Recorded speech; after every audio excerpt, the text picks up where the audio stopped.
बिस्मिल्लाहिर्रहमानिर्रहीम। आज हम बात करेंगे मिसवाक के बारे में और रोज़ेदार के मुंह की बू के बारे में।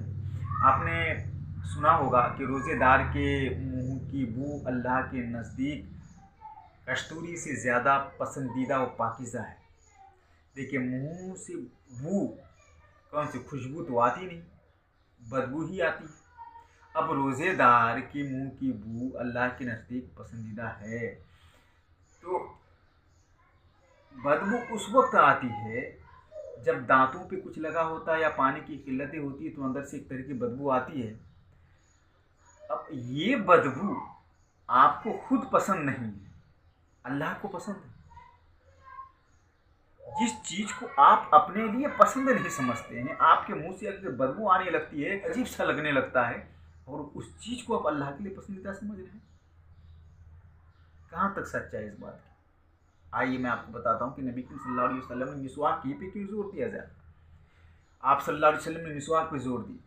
आपने फरमाया कि अगर उम्मत की दुश्वारी का लिहाज न होता तो हम हर नमाज पे मिसवाक का हुक्म देते।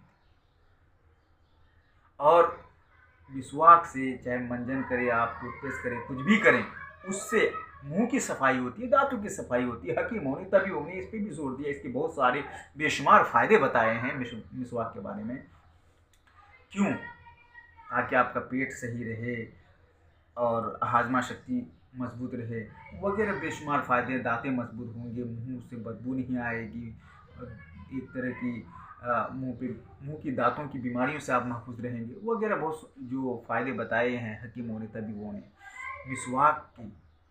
अब देखिए कि आप जब दांत मांजेंगे, मिसवाक करेंगे तो बदबू आएगी नहीं। अब ये कहना कि ज़ोहर से पहले आप मिसवाक कर लें उसके बाद ना कर सकेंगे, असर से पहले कर लें उसके बाद ना करें, क्योंकि असर से पहले कर लेंगे तो सही है, उसके बाद के टाइम तक जो मुंह से जो बू आती है वो अल्लाह के नज़दीक पसंदीदा है नहीं। ऐसी कोई बात नहीं है, क्योंकि जब जब आपको लग रहा है, मुंह की जो कैफियतें बदल जाती है, जायका बदल जाता है, आप मिसवाक करें।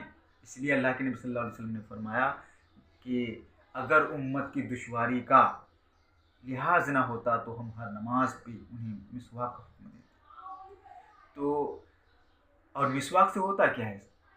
मुंह की सफाई होती है, और सफाई आधा ईमान बताया गया है।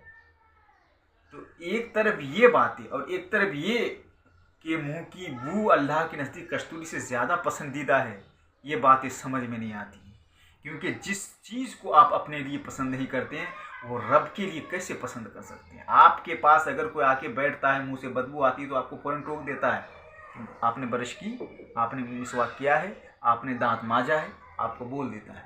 क्यों? इसलिए कि बदबू आती, उन्हें अच्छा नहीं लग रहा है।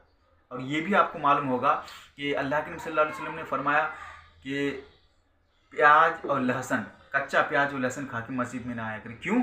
इसलिए कि उससे दूसरों को, उसकी महक से, उसकी बू से दूसरों को तकलीफ़ होगी। उन दूसरों की तकलीफ़ का ये ख्याल रखते हुए कच्चा प्याज व लहसुन को खा करके मस्जिद में आने से मना फरमाया। तो इसी तरह से अगर आपके मुंह से अगर चाहे जैसी भी बू आती हो, जिससे दूसरों को तकलीफ़ होती हो, आपको तकलीफ़ होती हो, वो बदबू अल्लाह को पसंद हरगिज़ नहीं हो सकती।